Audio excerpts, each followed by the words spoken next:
This is for the real organizers all over the country, the activists, the civil rights attorneys, the struggling parents, the families, the teachers, the students that are realizing that a system built to divide and impoverish and destroy us cannot stand if we do. All right?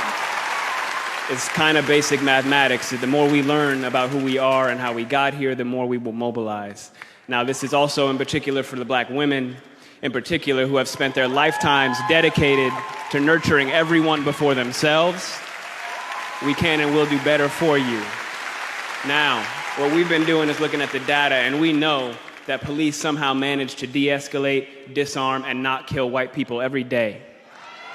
So what's going to happen is we are going to have equal rights and justice in our own country, or we will restructure their function and ours.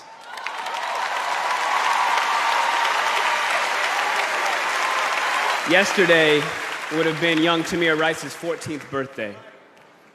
So I don't want to hear any more about how far we've come when paid public servants can pull a drive-by on a 12-year-old playing alone in a park in broad daylight, killing him on television and then going home to make a sandwich. Tell Rakia Boyd how it's so much better to live in 2012 than it is to live in 1612 or 1712. Tell that to Eric Garner. Tell that to Sandra Bland. Tell that to Dorian Hunt. There has been no war that we have not fought and died on the front lines of. There has been no job we haven't done. There's no tax they haven't levied against us, and we've paid all of them. But freedom is somehow always conditional here. You're free, they keep telling us. But she would have been alive if she hadn't acted so free. Freedom is always coming in the hereafter. But you know what, though? The hereafter is a hustle. We want it now. And let's get a couple things straight. Just a little side note. The burden of the brutalized is not to comfort the bystander.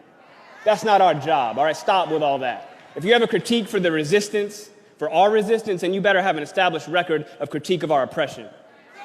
If you have no interest in equal rights for black people, then do not make suggestions to those who do. Sit down.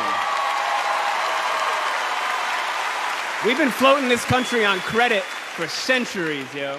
And we're done watching and waiting while this invention called whiteness uses and abuses us, burying black people out of sight and out of mind while extracting our culture, our dollars, our entertainment like oil, black gold, ghettoizing and demeaning our creations, then stealing them, gentrifying our genius, and then trying us on like costumes before discarding our bodies like rinds of strange fruit. The thing is that just because we're magic doesn't mean we're not real. Thank you.